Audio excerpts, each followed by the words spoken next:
Hey, everybody. Sean and Kelly here, Price and Price Group of Samson Properties. What are we talking about today? Today we're talking about what's kind of piggybacking on our elephant in the room. Yes. The NAR settlement discussion. Woo, woo, woo, Ooh, woo. it's going to be so much fun.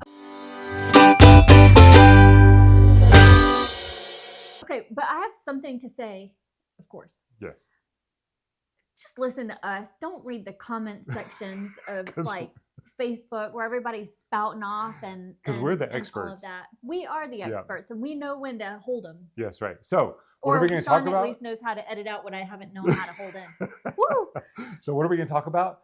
First thing we're going to say is we don't really know what's going to happen, except for We know what has happened already, Yes. right? Yep. And we know the timeline of when it's going to be either like official or they're going to say, oh, no, Yep. not that. Yep. So the changes should be going into effect by mid-July.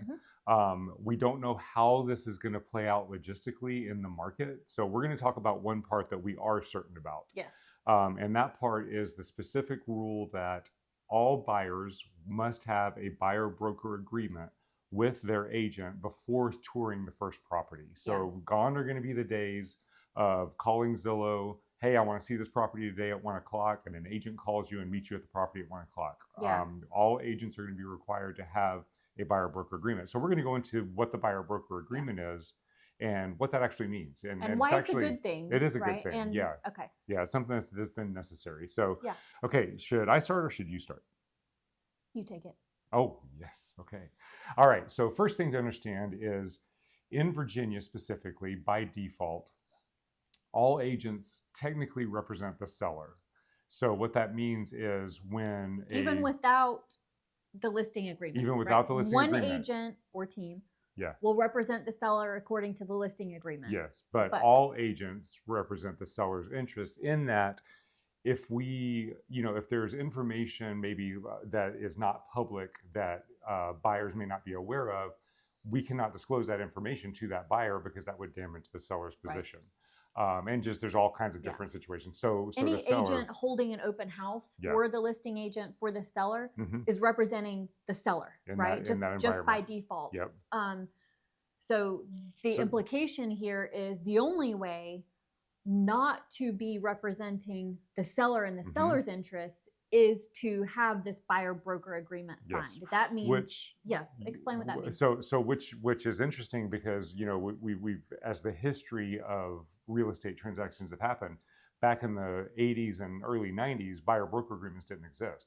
All agents represented the sellers and buyers were unrepresented. So that's why this was brought into place for buyer protection. There were so many lawsuits with buyers being, well, I'm going to say misrepresented. It was not represented, but they lost a lot of money. They lost, they weren't protected at all. So that was why the buyer broker agreement came into being. Yeah.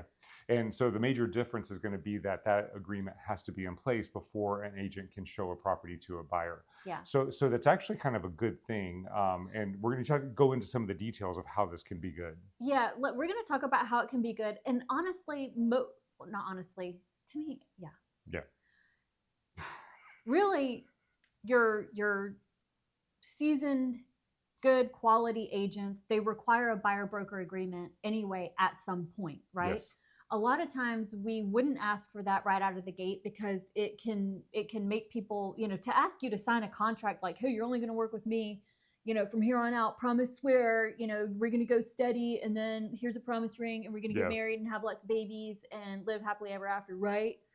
Well, that can be off-putting, whenever you first meet. So we would wait. Now we're not allowed to wait. Yeah. We do have to have this signed before we show you the first property. And you're going to go into the good things, but let me say who it would be bad for. The only buyer or person I think it would be bad for is the looky-loos, right? Yeah. And it's not bad for them. It's just a commitment on their part. Yeah. Well, it just means like, maybe you've only been pretending that you're interested, or maybe you're moderately interested, but really you just like going and looking at houses. Hey, I get it. But it's kind of like we do that so much, it's like, at least buy me dinner first. You can't do that anymore, Yeah. right? Like You can go to open houses. You have to put a ring on it. Yeah, you can go to open houses, or you can find an agent that maybe is willing to bounce around and let you just looky-loo. But Yeah. most agents, Make friends with us. yeah, we don't get paid. We don't get paid to show a house. We get paid to sell houses. So most agents, their time is important. So that would be a negative for looky-loos. That's really the only negative I see. And you brought up a good point. Thank you, Sean. You're welcome, Kelly. With regards to what was called the exclusive buyer broker agreement, and there are actually a few different levels of buyer brokerage agreement. So, for example, investors. Quite often, an investor is looking for a property, and that's more important than having a specific agent. So they may end up signing a non-exclusive buyer broker agreement with several different agents so that they have the protections, but they can go with whatever agent finds them a property. You can also make it property specific. Like, hey, I'm in this agreement. I really want to see this place, but I don't want to marry you. So it can be property specific. I agree that this agent brokerage is representing me for this one house. And then, you know what? It's just a date. Yeah, and technically, at least how the document stands now, even when you do sign that buyer broker agreement for multiple properties and exclusivity. You did it right. When you do that, there is an escape clause in there for the buyer. You can cancel at any time with written notice. Now that may change. I don't think it will, because you shouldn't be obligated to a contract with an agent that you no longer want to work with. And there's a point or a part in there where there's a dollar amount retainer fee. There's this. If you get out of the contract, there's a fee. I mean, I've never. We've never done that. It's always been zero for us. That's ridiculous. That may change, though. We'll see. It may change. The other thing I don't think will change, from what the attorney said, it's definitely not going to change, is you will, on each of these contracts, you're going to negotiate your agreement to pay your broker, right? Your commission. And that's all completely negotiable. But it's you who's paying it.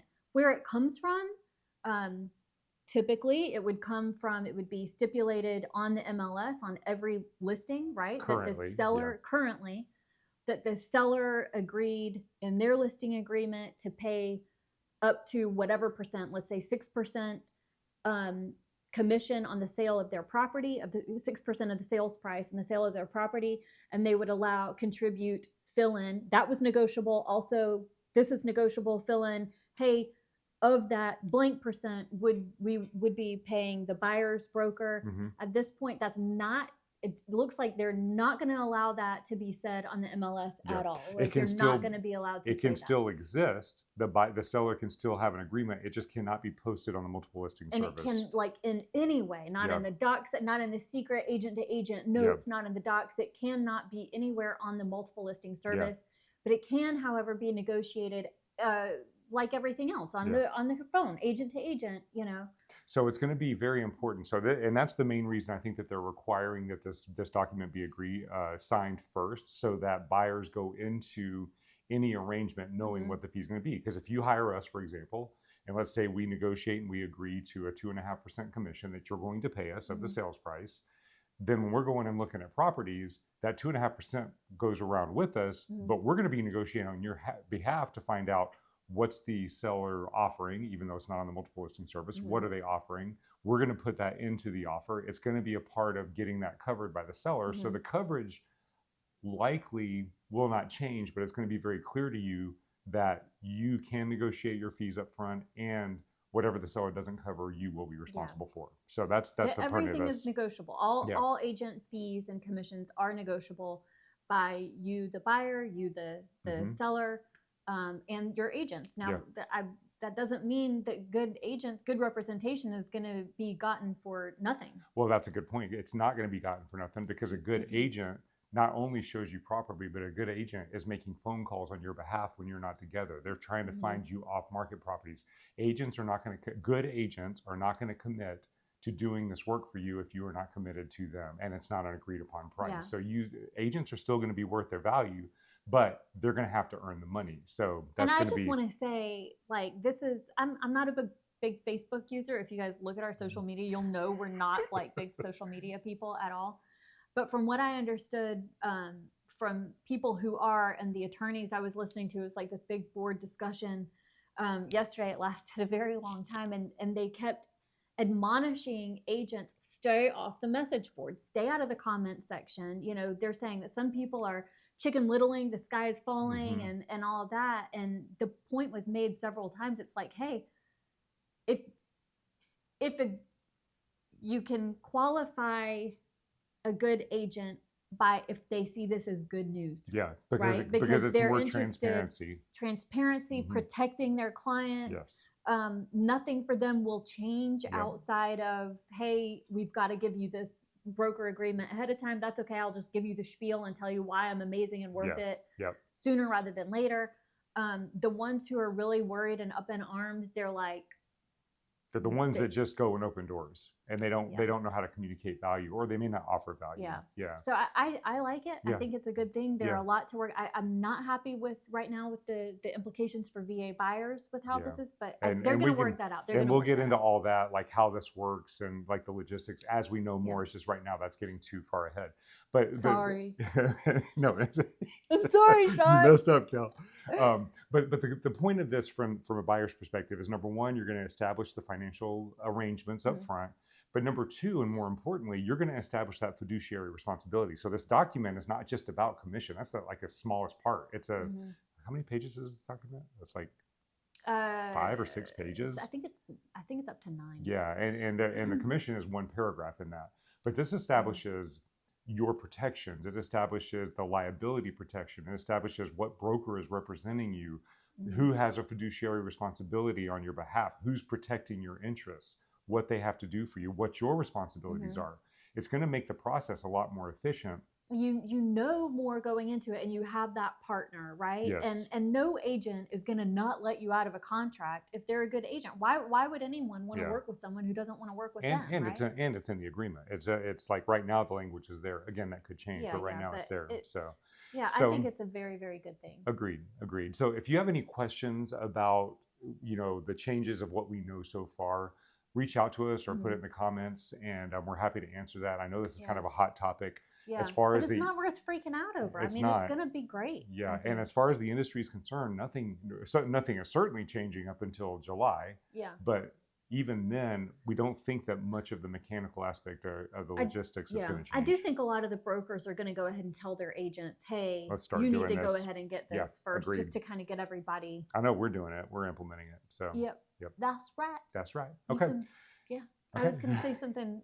I'm really glad you started talking over me because I felt like it coming, and then they went blank. Its mind went blank. On the way to the market report, here we go. Roll that beam footage. Roll that beautiful beam. Hello, everyone. Thank you for joining us for this week's snapshot of the market. It's the Market Snapshot weekly. The last 7 days in less than 5 minutes. Here we go. Okay, that was great. Okay, so this is, of course, the numerical and the graphic representation. So Kelly is getting her logic voice on. So let's take a look. You didn't have to explain that. It's obvious. So the blue line down here is the total inventory that we have available. You can see it's gradually started to go up, maybe even not so gradual. The orange line you see is the total buyer activity this last week. Wow, that's a steep climb. Say more. All right, Kelly is correct. Buyer activity has continued to increase, and you can see it has been a very steep acceleration. We had a conversation last week about the potential of the slowdown of buyer activity because of the beautiful weather. We have now proved that to not be the case. Well, the weather got bad. Let's go back and put some graphs up about what the weather did. But we did further see confirmation that when inventory increases, buyer activity increases because there's more to buy. You win. You get the jelly bean. Yes. If you want to go back and watch last week's snapshot, you'll know what we're talking about. You don't want to show me being wrong, do you? All right. So in all seriousness, buyer activity increased in the last 7 days. That's about this point here. Inventory also increased, which is a good sign for buyers. And you'll see that this gap is continuing to increase in space. So that's why the seller market strength went up a little bit. So we're seeing the market activity just overall increase, and that's going to happen, especially as we go into the summer. We're going to see, I predict we're going to surpass where we got last year. But what's happening on the strength of the seller's market is we are just steadily going up. Now, luckily, it's a steady increase versus the spike that happened last year. But that spike was kind of short-lived, whereas this has been steadily increasing for the last several months. So buyers, you got to be strategic. You got to get out there. You still need to buy now because, as Tatiana shares with us in the Mortgage Minute, they are predicting 3 rate cuts this year, which means that buyers are going to be coming into the market with each rate cut. But even then, the rate cuts are not going to be as low as they initially No, thought. they're not. So they're talking what did she say? Mid to high sixes, Yeah, I think, as yeah. opposed to The 5s. I mean, at one point at the beginning of the year, some people were whispering 4s. That's Yeah. just not going to happen. And Yep. we also touched on with Tatiana the cost of waiting, which was really, really significant. Yeah. So be sure you watch the Mortgage Minute to see that. Buyers do not wait. Everybody's waiting for this magical situation, and it's not going to happen. People need houses. Yes. They need homes. Yes, that's right. So if you have any questions, let us know. We will see you on next week's snapshot.